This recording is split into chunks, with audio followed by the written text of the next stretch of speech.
கல் தோன்றி மண் தோன்றா காலத்து மூத்த மொழியாம் தமிழ். அப்பெருமை மிகுந்த தமிழ் மொழியை தாய்மொழியாக கொண்டுள்ள உலகமெங்கும் உள்ள தமிழ் உள்ளங்களுக்கு என் இதயம் நிறைந்த வணக்கம். இந்த யூடியூப் சேனல் மூலம் உங்கள் அனைவரிடமும் தொடர்பு கொள்வதில் மிகுந்த மகிழ்ச்சி அடைகிறேன். கற்றது கையளவு, கல்லாதது உலகளவு. எனவே இந்த நிகழ்ச்சிகளை தொடர்ந்து பாருங்கள். தங்களுக்கு பிடித்திருந்தால் லைக் செய்து சப்ஸ்கிரைப் செய்தும் மற்ற தமிழ் சொந்தங்களுக்கும் அறிமுகம் செய்து ஆதரவு தாருங்கள். இத்தொடர் யார் மனதையும் புண்படுத்தவோ குற்றப்படுத்த வேண்டும் என்ற எண்ணத்தில் அல்ல.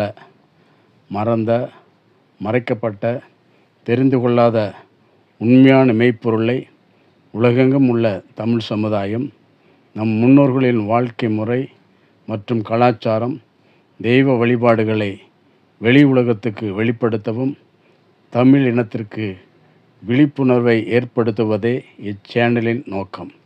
இன்றைக்கிருக்கும் தமிழ் சமுதாயத்தில் ஒன்றே குலம், ஒருவனே தேவன் என்ற வார்த்தையை அறிந்தவர்களும் உண்டு. ஒன்றே குலம், ஒருவனே தேவன் என்ற வார்த்தையை கேள்விப்பட்டவர்கள் பலருக்கு அதன் உண்மையான மெய்ப்பொருளின் அர்த்தம் தெரிவதில்லை.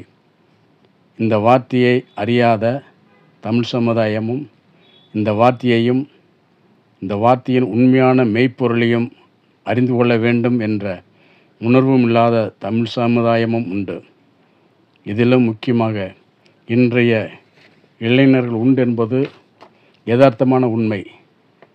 தனி மனிதனோ சமுதாயமோ தன் தாய்மொழியையும் தன் இனத்தின் கலாச்சாரத்தையும் நாகரிகத்தையும் மறந்தாலோ இழந்தாலோ பின்வரும் சந்ததியினர் ஒழுக்க நெறி தவறிய சமுதாயமாக மாற வழியுண்டு. ஒன்றே குலம், ஒருவனே தேவன் என்ற தமிழ் சமுதாயத்தின் மூலமந்திர வார்த்தையை முன்னாள் முதல்வர் திரு அண்ணாதுரை அவர்கள் சொன்னதாக பலரின் எண்ணம் உண்டு. அப்படியல்ல.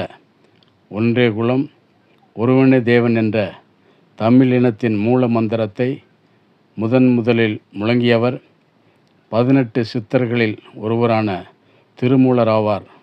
ஒன்றே குலம், ஒருவனே தேவன் என்ற வார்த்தையை திருமூல சித்தர் ஏன், எதற்கு, எப்பொழுது, எந்த சூழ்நிலையில் முழங்கினார் என்றும் அதன் உண்மையான மெய்ப்பொருளின் அர்த்தங்களையும் அடுத்தடுத்து வரும் வீடியோக்களில் தவறாமல் காணுங்கள்.